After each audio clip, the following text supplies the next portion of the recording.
Saudari-saudara yang dikasihi Tuhan, kita semua adalah manusia pendosa.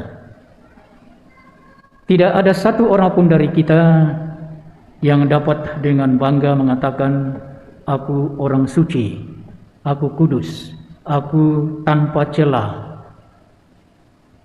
Kecuali satu manusia, yaitulah Santa Perawan Maria, yang beroleh rahmat istimewa dari Tuhan sendiri untuk menjadi bunda Sang Sabda yang menjelma menjadi manusia.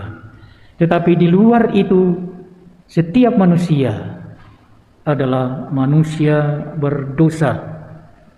Seperti ditegaskan oleh Paulus dalam suratnya kepada umat di Roma, bab 3 ayat 23. Karena semua orang telah berbuat dosa dan kehilangan kemuliaan Allah. Bedanya hanyalah dalam hal berat tidaknya, besar kecilnya dosa itu. Tetapi setiap manusia adalah manusia berdosa. Dan perumpamaan anak hilang yang baru saja kita dengarkan dari Injil hari ini, itu menggambarkan sifat manusiawi kita yang terluka. Putra bungsu ditampilkan sifat buruknya, meminta warisan dari sang ayah ketika sang ayah masih hidup. Dan itu dalam budaya Yahudi itu adalah dosa sangat berat. Karena dalam budaya Yahudi, dan saya kira itu pada umumnya dalam budaya-budaya dimanapun, warisan dari orang tua itu kan baru dibagi ketika orang tua sudah meninggal. Dan lihatlah anak bungsu ini, ketika ayahnya masih hidup, dia sudah minta pembagian warisan. Apa artinya? Artinya bagi si bungsu ini, dia tidak lagi menghitung ayahnya masih hidup. Ayahnya dia anggap sudah mati. Itu makna dari meminta warisan ketika sang ayah masih hidup. Tapi lihatlah apa yang dibuat oleh bapa, oleh ayah itu.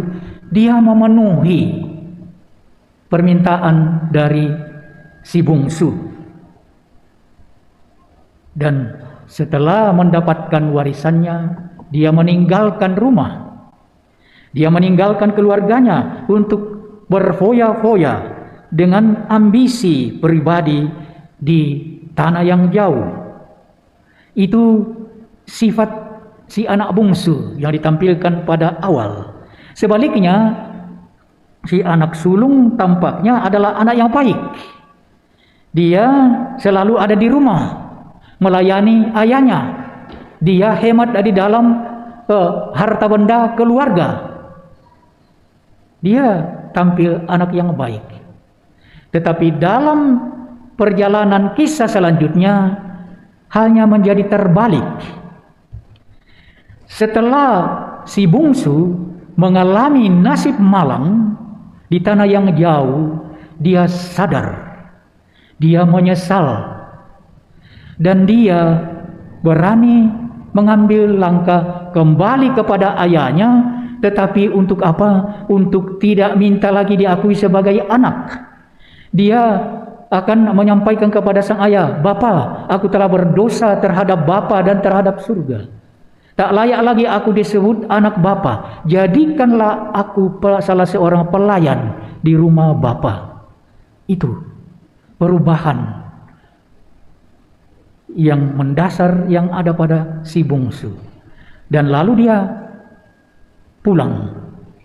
Dari jauh ketika sang ayah melihatnya, ayahnya berlari mendapatkan dia. Dan perhatikan baik-baik, dalam budaya patriarkat Timur Tengah, seorang bapak keluarga tidak berlari, dia duduk dan dia tunggu orang datang.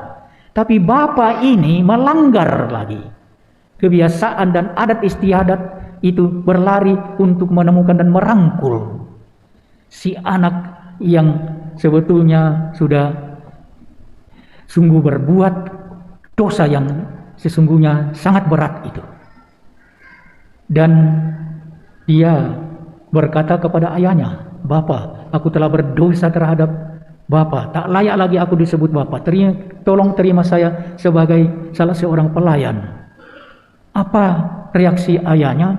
Dia berkata kepada hamba-hambanya, cepat, lekas, ambillah sandal, ambillah jubah yang paling bagus, ambillah cincin, lalu dipakaikan pada si bungsu itu. Artinya apa?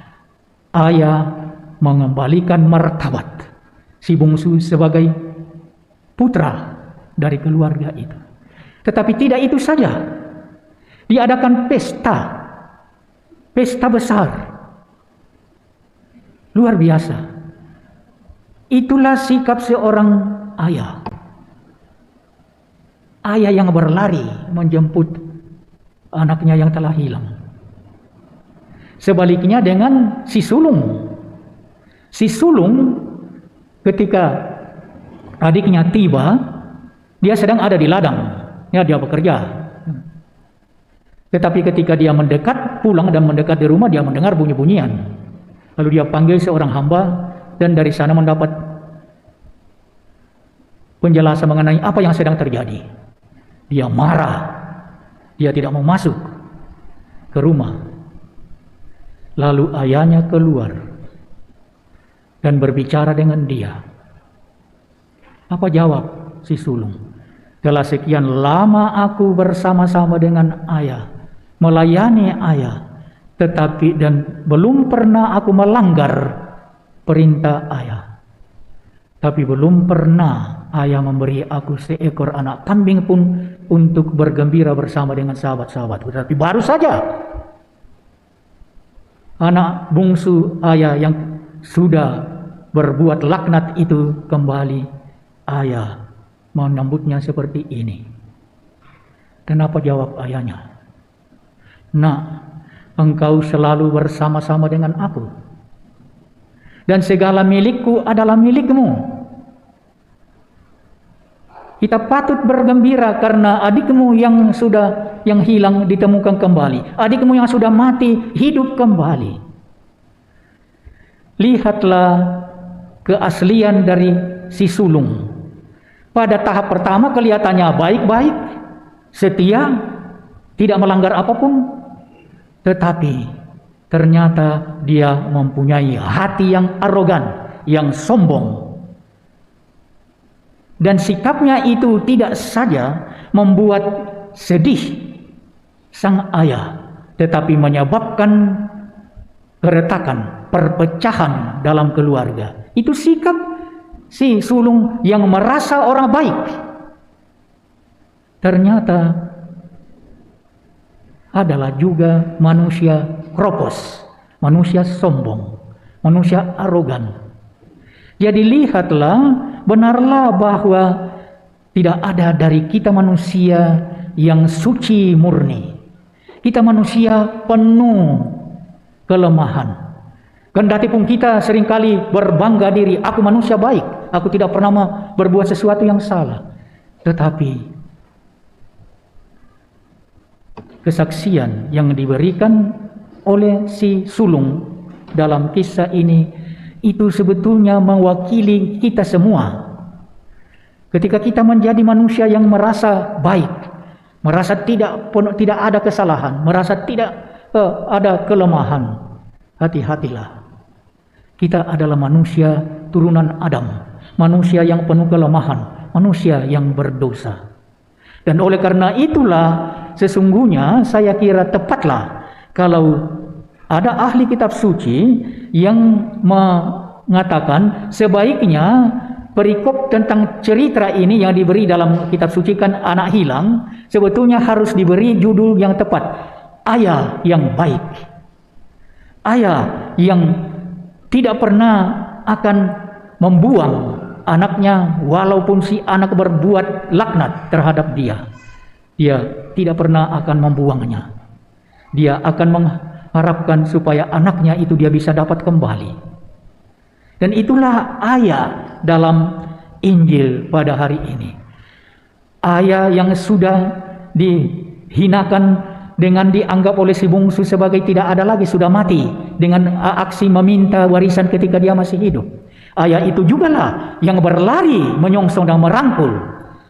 Itu sesuatu perbuatan dari seorang kepala keluarga yang tidak masuk akal dalam budaya Timur Tengah. Seorang ayah adalah kepala keluarga dan dia tidak akan berlari untuk menemukan, dia akan tunggu orang datang, dia duduk tunggu. Itu kehormatan seorang kepala keluarga. Tapi ayah dalam kisah Injil hari ini adalah ayah yang berlari menjemput dan merangkul putranya yang dia anggap sudah hilang tapi ditemukan kembali, yang dia anggap sudah mati tapi hidup kembali, dan segera restitusi namanya, memberi harkat kepadanya kembali dengan simbol memakaikan sandal, memakaikan jubah yang bagus dan memberikan cincin sebagai simbol pengembalian harkat sebagai putra keluarga. Itulah Bapa yang baik yang kita temukan dalam kisah perumpamaan Injil pada hari ini. Dan mari kita jangan lupa, pada awal itu konteksnya adalah mengapa Yesus mengemukakan perumpamaan ini. Konteksnya adalah karena orang-orang Yahudi, orang-orang Farisi yang merasa orang baik, menjadi agamawan yang suci murni, ketika melihat Yesus menerima para pemungut cukai, makan bersama dengan mereka. Yesus menerima para pelacur. Mereka merasa tersinggung. Masak seorang dari Allah begitu. Jadi, konteks dari perumpamaan anak hilang ini adalah reaksi dari orang-orang Farisi yang merasa orang-orang beragama sejati, orang-orang beragama yang baik, yang tidak akan sudi bergaul dengan sesamanya yang dianggap pendosa, yang dianggap tidak baik. Yesus kok bergaul dengan mereka? Dan dalam konteks seperti itulah Yesus memberikan perumpamaan anak hilang ini. Artinya apa?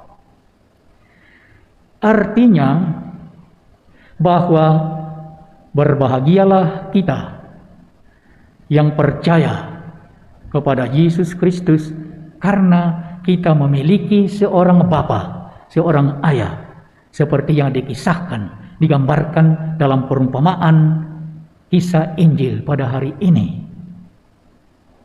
Di mana kita bisa menemukan ayah seperti itu? Tidak ada tempat kecuali ayah kita di surga. Dan oleh karena itulah, ketika di pertengahan masa Prapaskah, gereja mengkhususkan satu hari Minggu, yaitu hari Minggu yang keempat dalam masa Prapaskah, menjadi hari Minggu Letare, hari Minggu sukacita, yaitu hari Minggu hari ini. Alasannya adalah itu. Kita memiliki seorang Bapa yang luar biasa kasihnya tanpa batas, yang akan menerima kita kembali, karena tidak ada satupun dari kita manusia yang tidak berdosa, yang tidak punya kelemahan. Tetapi kita memiliki ayah seperti yang digambarkan dalam Injil hari ini. Bukankah itu merupakan motivasi tulen untuk bersukacita, bersyukur? Dan itulah maksud perayaan Minggu Letare. Kita patut penuh harapan dan bangga karena kita memiliki seorang Bapa yang baik seperti digambarkan dalam kisah anak hilang ini. Tuhan memberkati kita. Amin.